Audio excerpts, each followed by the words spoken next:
오늘 설교 제목은 나는 왜 이 세상에 존재하는가입니다.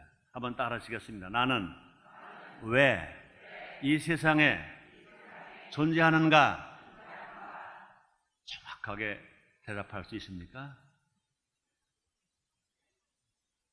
오늘은 2004년 마지막 달인 12월 첫째 주 성찬주일입니다.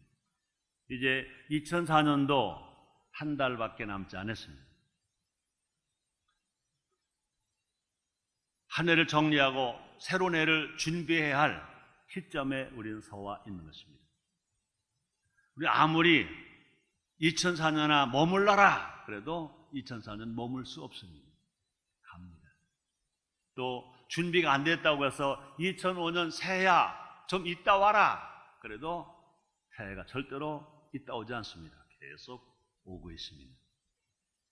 이 중요한 때에 우리는 어떠한 삶을 살아가야 할 것인가, 어떻게 결정해야 할 것인가 참 중요한 것입니다.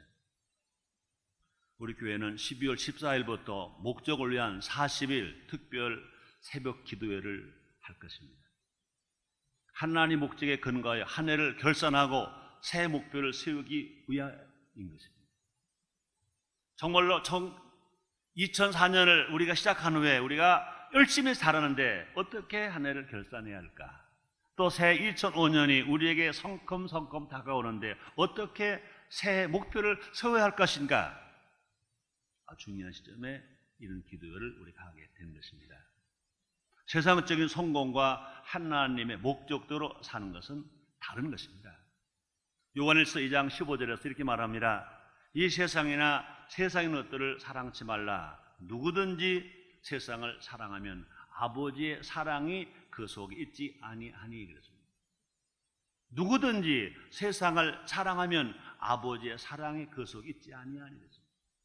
하나님 아버지의 사랑이 우리 안에 있다면 제일 행복한 사람입니다. 제일 성공한 사람입니다.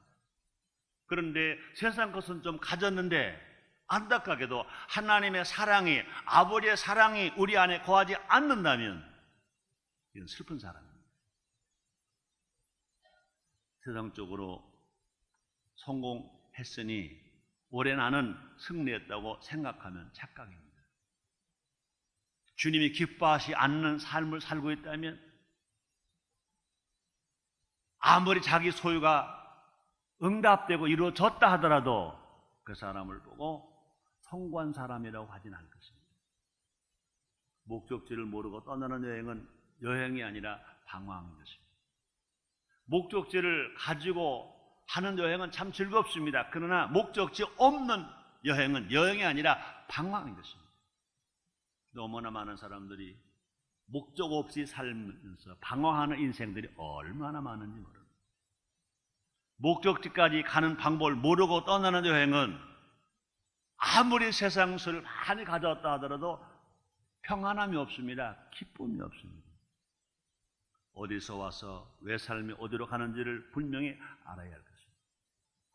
아는 것으로만 그쳐서는 안 될 것입니다. 삶을 그렇게 살아야 할 것입니다. 우리가 목적을 위한 삶을 살려면 세 가지 중요한 질문에 대답을 할 줄 알아야 합니다. 존재 이유가 뭐냐? 존재 가치가 뭐냐? 존재 목적이 뭐냐? 하는 질문에 정확하게 답을 할 수 있어야 할 것입니다. 자신의 존재 이유, 존재 가치, 존재 목적을 알 때 세상과 다른 삶을 살게 될 것입니다. 이 시간 세 가지 중요한 질문에 대한 답해봄으로 세상 속에 살지만 우리 세상에 살고 있지만 하나님 나라를 누리며 또 하나님의 기쁨을 누리며 또 하나님의 아들답게 예수님의 신부답게 살아가는 우리 모두가 됩시다. 첫째로 질문합니다. 나는 왜 살고 있는 것일까? 존재 이유에 대한 질문입니다. 나는 왜 살고 있는 것일까? 이렇게 힘든 세상에 나는 왜 살아야 할까? 누구나 한 번쯤 자신의 세상에 태어난 이유에 대해서 묻는 것입니다. 성경의 예레미야 선지자도요 이런 질문을 했습니다. 예레미야서 20장 18절 말씀이 있습니다. 어째여 내가 태에서 나와서 고생과 슬픔을 보며 나를 수욕으로 보내는고. 예레미야 선지자가 한 말입니다. 어째여 내가 태에서 나와서 고생과 슬픔을 보며 나를 수욕으로 보내는고.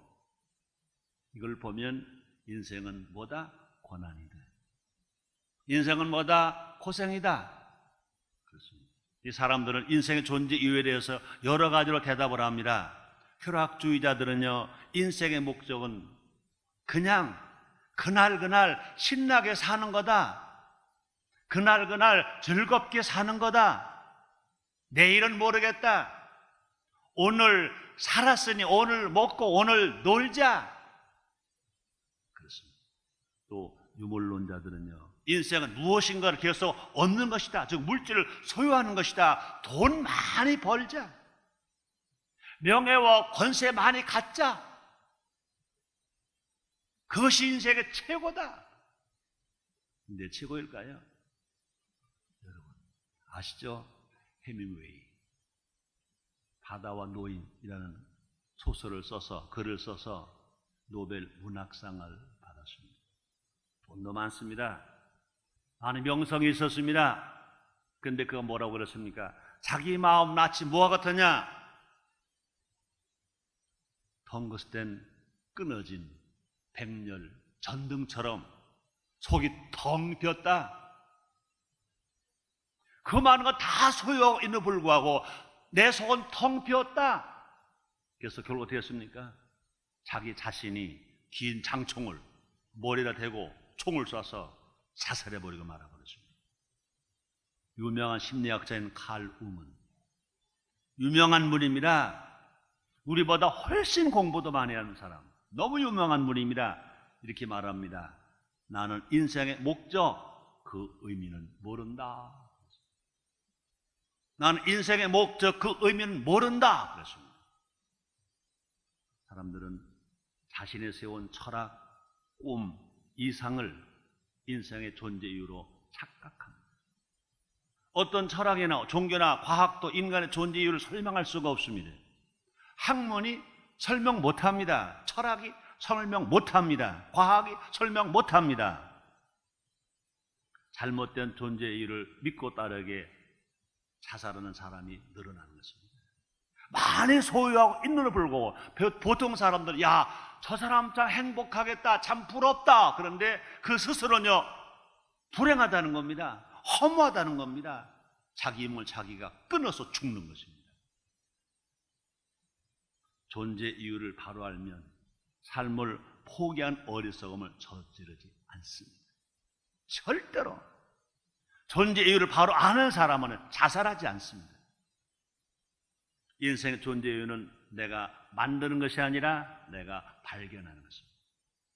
하나님만이 우리의 존재 이유를 아십니다. 아시지요? 아시지요? 이 복음성가 노래를 부르면 많은 사람들이 눈물로 흘러요. 그래요. 아시지요? 아시지요? 그렇대요. 나의 존재를 아시죠가 아니라 내가 이렇게 슬픈 거 아시죠? 몸이 아픈 거 아시죠? 내가 고민하는 거 아시죠? 아시지요? 그러면요, 그런 의미에서 막 눈물을 흘리고 은혜를 받아요. 그러나 더 중요한 것은 뭐냐? 내가 고난당하고 내가 이름을 당하는 것, 그걸 아는 것, 그 정도가 아니라 나의 존재 이유를 누가 아십니까? 하나님이 아십니다. 하나님은 창세전에 이미 모든 것의 존재 이유를 정해놓으셨습니다. 잠언서 16장 4절입니다.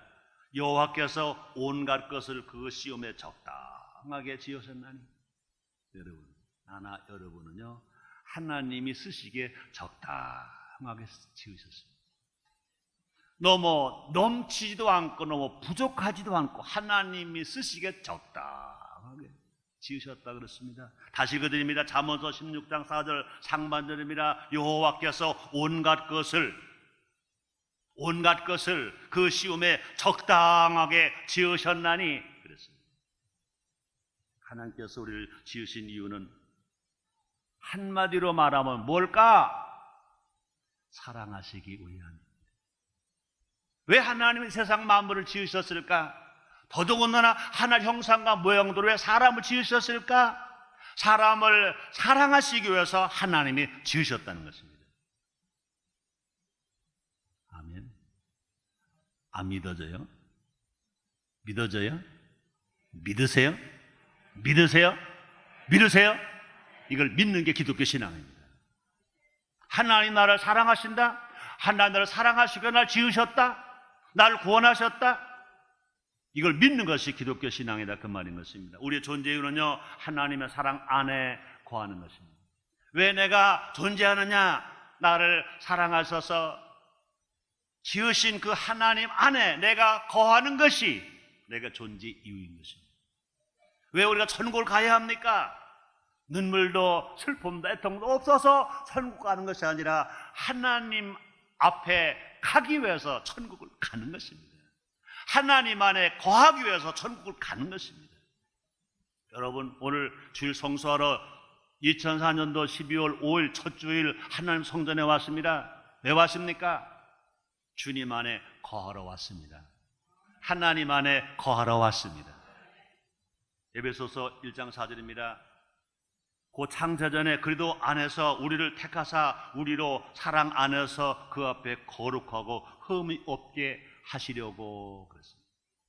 우리를 택하사 우리로 사랑 안에서 그 앞에 거룩하고 흠이 없게 거하시고, 사람들 누구나 하나님께로부터 사랑받기 위해 태어난 존재인 것입니다. 따라합시다. 나는 하나님께 사랑받기 위해 태어난 존재이다. 아멘. 감사합니까? 감격합니까? 얼마나 좋아요. 나는 하나님으로부터 사랑받기 위해 태어난 존재. 여러분, 어렵다고요? 아니에요. 그래도 하나님은요, 여러분들을 사랑하시는 것입니다. 우리는요, 하나님으로부터 사랑받기 위해서 태어난 존재인 것입니다. 혹시 부모가 낳아서 키울 수 없어서 다른 곳에 입양을 혹 시켰다 하더라도, 부모가 낳아서 키울 수 없어서 혹 버렸다 하더라도 하나님께는 최고로 보배로운 존재인 것 믿으시기 바랍니다. 이사야서 43장 4절 상반절에 이사야 선지 이렇게 말합니다. 내가 너를 보배롭고 존귀하게 여기고 너를 사랑하였은지. 그렇습니다. 하나님 말씀하십니다.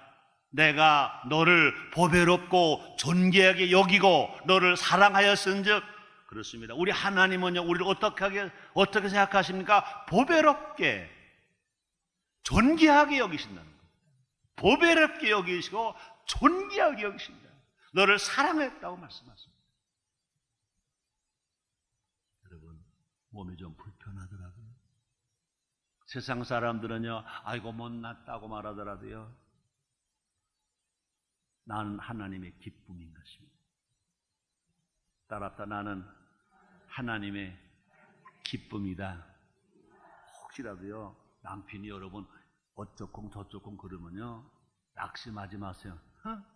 난 이래봬도 하나님의 작품이야. 작품. 따라 하시겠습니다. 우리는 하나님의 작품이다. 믿으시기 바랍니다. 믿으시기 바랍니다. 스바냐서 3장 17절입니다.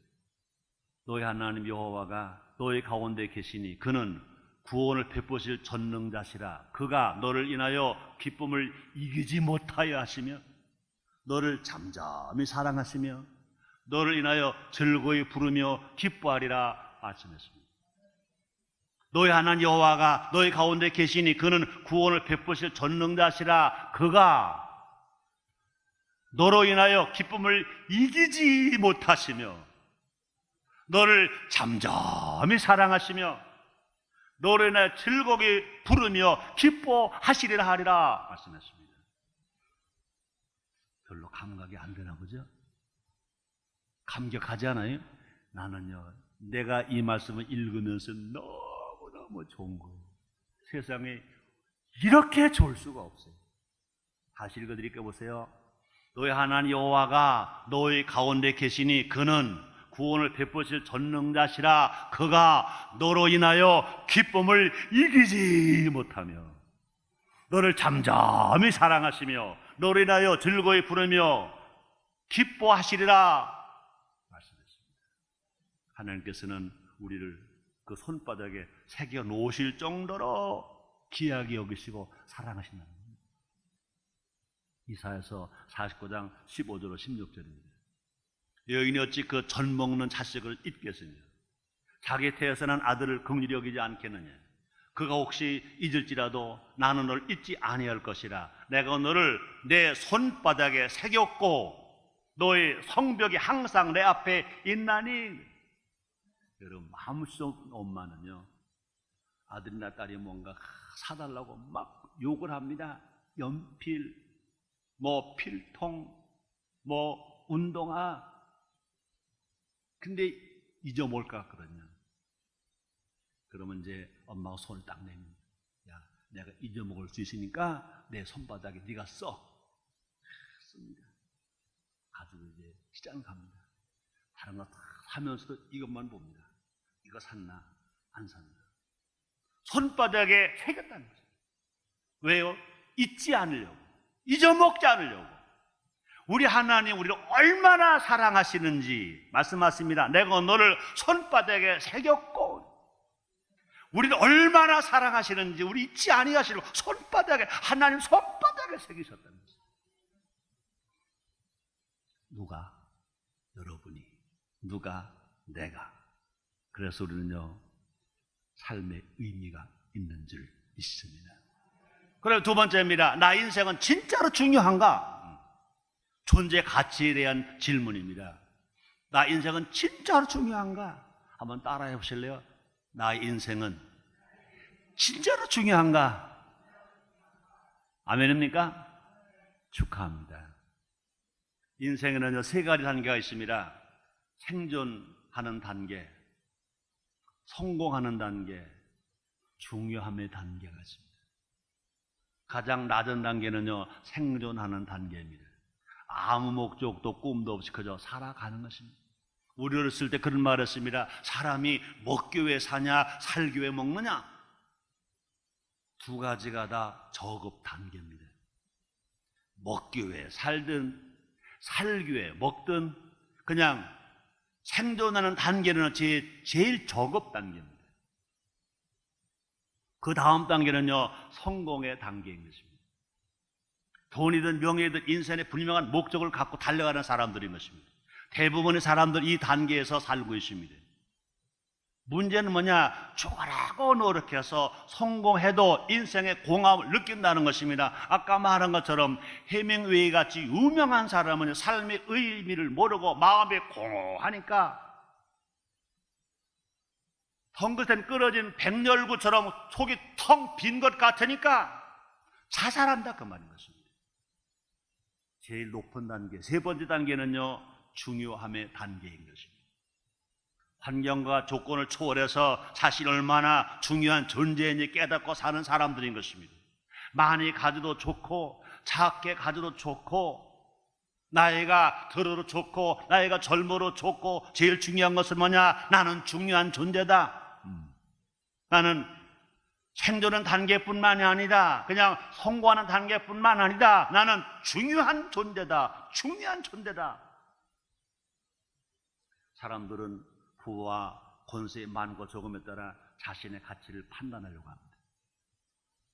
자기 스스로가요, 돈을 많이 벌면 나는 좋은 아빠다, 그런 사람이 있습니다.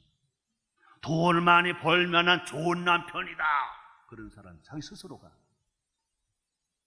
직장을 잃어버리면 나는 부족한 아빠다.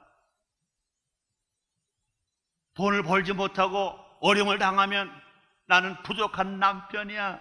자기 스스로가 자기를 비하시키는 것입니다. 이건 절대로 안 되는 것입니다. 또 젊은 사람들은요, 외모로 모든 것을 판단하려고 합니다. 그래서 요사이는요, 참 성형외과가 장사가 잘 된대요. 물론 성형외과 가는 사람들을 나는 나쁘다고 말하지는 않습니다.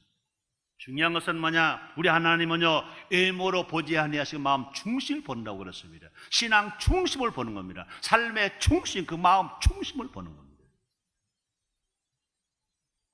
우리들은 내가 보기에 내 자신이 아무리 실망스러워도 나는 중요한 사람이다 하고 믿어야 됩니다. 따랍다. 나는 중요한 사람이다. 나는 하나님 아들이다. 나는 예수님 신부다. 나는 천국 백성이다. 믿으시기 바랍니다. 이것을 믿는 것이 기독교 신앙입니다. 하나님께서 나를 지으셨기 때문에 나는 중요한 존재인 것입니다. 하나님 나를 지으셨기 때문에 나는 중요한 사람입니다. 하나님이 만드셨기 때문에 나는 중요한 사람입니다. 이사야서 44장 2절입니다. 너를 지으며 너를 모태에서 조성하고 너를 도와줄 여호와가 많으노라. 나의 종 야곱 나의 택한 요수르나 두려워 말라. 이 말이 뭡니까? 너를 지으며 너를 모태에서 조성하고 너를 도와줄 여호와가 많으노라. 나의 종 야곱 나의 택한 요수르나 두려워 말라. 그뿐이 아닙니다. 내가 태어나기도 전부터 하나님께서는 나를 위하여 일하고 계시다고 말씀하십니다. 시편 139편 16절 말씀이십니다. 내 형질이 이루기 전에 주의 눈이 보셨으며 나를 위로하여 정한 날이 하나로 되기 전에 주의 책에 다 기록이 되었나이다. 그 말이 뭡니까? 내가 잉태하기도 전에 주의 눈이 보셨답니다. 나를 위하여 정한 날이 하나로 되기 전에, 내가 태어나기도 전에 주의 책에 다 기록이 되었나이다. 여러분, 하나님은요, 나를 이 땅에 태어나게 하시기 위하여 우리 아버지와 우리 어머니가 결혼하게 하시고, 하나님은 나를 이 땅에 태어나게 하시고요, 우리 아버지와 우리 어머니가 사랑하게 하시고, 내가 우리 어머니의 태에 잉태하게 하시고, 나를 이 땅에 태어나게 하신 것. 누가 하신 겁니까? 하나님이 계획하시고 하나님이 이루신 겁니다. 하나님 보시기에 우리는 독생자를 십자가에 내어줄 만큼 중요한 존재입니다. 요한복음 3장 16절에서 예수님 친히 말씀하십니다. 하나님이 세상을 이처럼 사랑하사, 그 말이 뭡니까? 하나님이 나를 이처럼 사랑하사 독생자를 주셨으니 이는 저를 믿는 자마다 멸망하지 아니하고 영생을 얻게 하려 하심이니라 말씀했습니다. 하나님은 이처럼 중요한 존재인 우리를 왜 이 땅에 두셨을까? 이 재앙 많은 세상에 왜 두셨을까? 전쟁 많고 가난하고 고통을 이 세상에 왜 두셨을까? 하나님은 우리가 이 땅에서 영원한 삶을 준비하기 원하시는 것입니다. 우리의 삶은 죽으면 끝난 인생이 아닌 것입니다. 고린도후서 5장 1절입니다. 만일 땅에는 우리의 장막집이 무너지면 하나님께서 지으신 집 곧 손으로 지은 것이 아니요 하늘에는 영원한 집이 우리에게 있는 줄 아나니. 그랬습니다. 우리는요 이 땅에서뿐만 아니라 영원한 천국에서 하나님의 아들인 것입니다. 그래서 에베소 1장 5절에 말씀하십니다. 그 깊으신 뜻대로 우리를 예정하사 예수 그대로 말미암아 자기 아들들이 되게 하셨으니 말씀했습니다. 우리는 지금 이 땅에서 하나님의 아들답게 사는 법을 훈련하는 겁니다. 하나님 아들된 우리가 하나님 아들답게 사는 삶을 훈련하는 겁니다. 지금 훈련받고 있는 겁니다. 그뿐이 아닙니다. 영원한 천국에서 쓸 멸관을 준비하는 겁니다.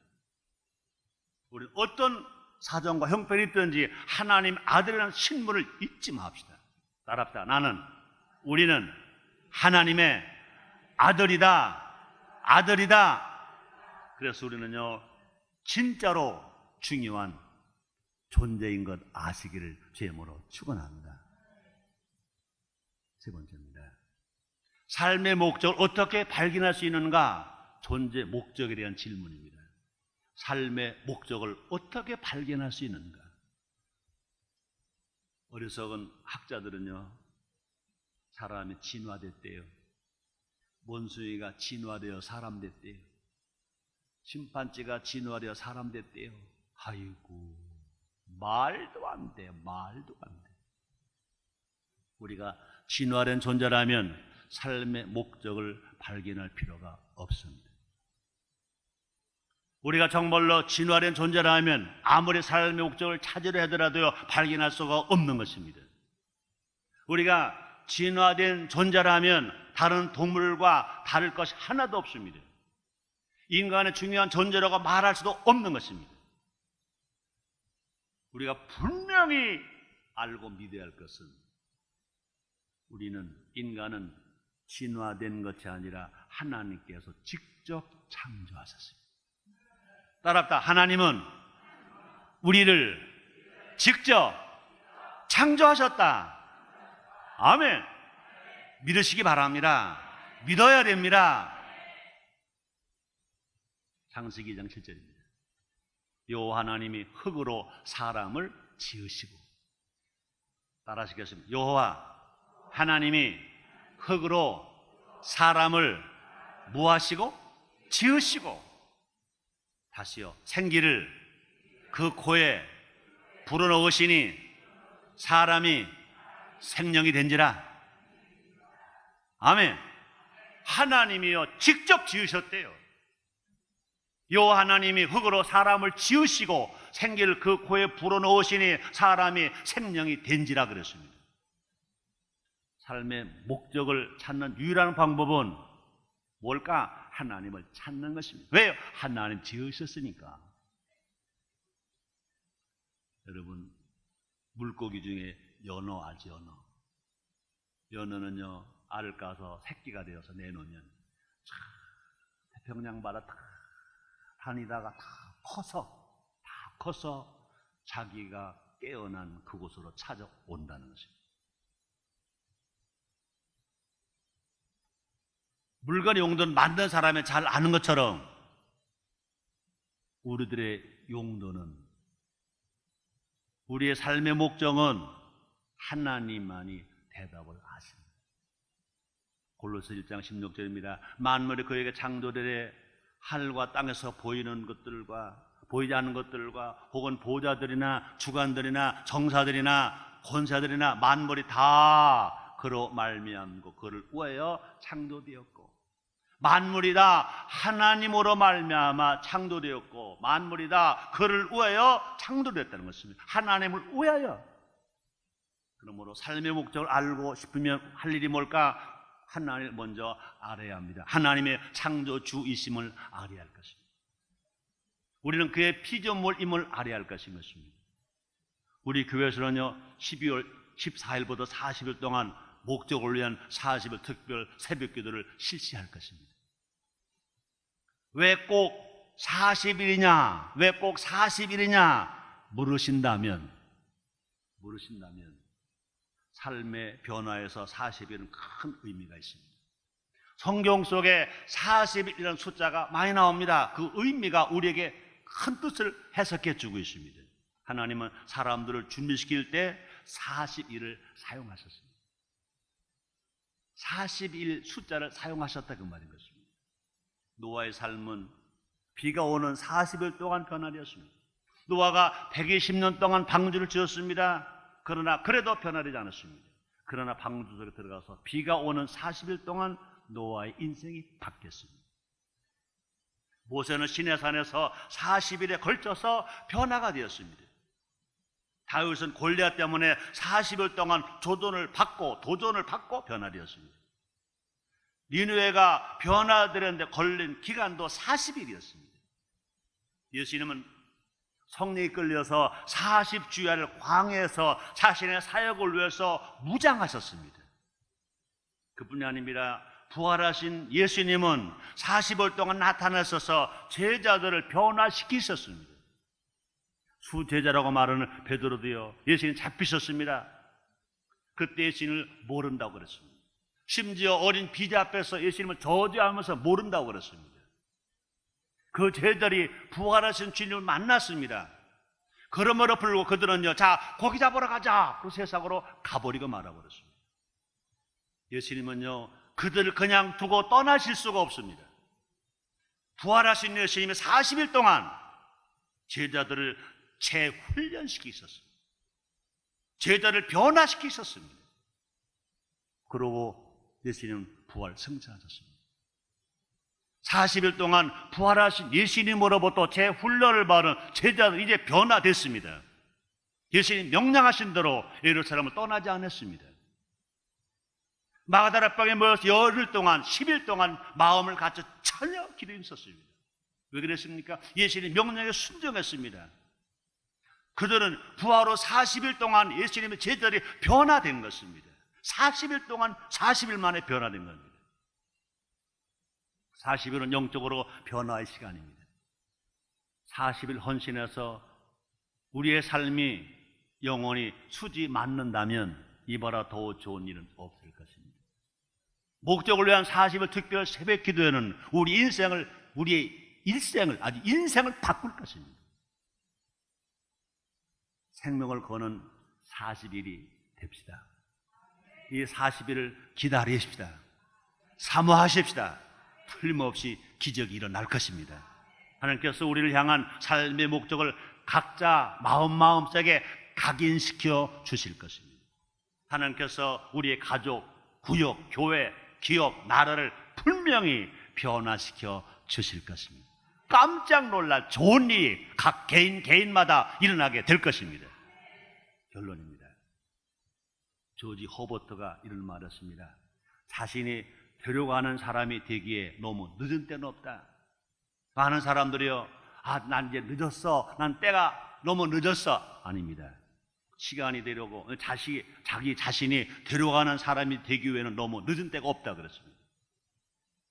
또 영적인 단계에서 나이와 직분은 중요하지 않다. 영적으로 훈련받기 위해서 나이와 직분은 중요하지 않다. 나이가 많아도 나이가 적어도 목사든 장로든 집사 구분하지 말고 다 참여하는 우리 모두가 됩시다. 모세는 80세에 하나님께 쓰임을 받았습니다. 우리가 40일을 결단하면 위대한 역사가 개인과 가정과 구역과 교회와 이 사회와 나라에 일어나게 될 것입니다. 믿음의 눈으로 여리고가 무너지는 기적을 체험하는 40일이 됩시다. 우리 힘으로는 안 되지만 성령의 힘으로 내 자신이 180도 달라진 은혜를 체험하는 40일이 됩시다. 분명히 이번 기회는요, 하나님 주신 기회인 것입니다.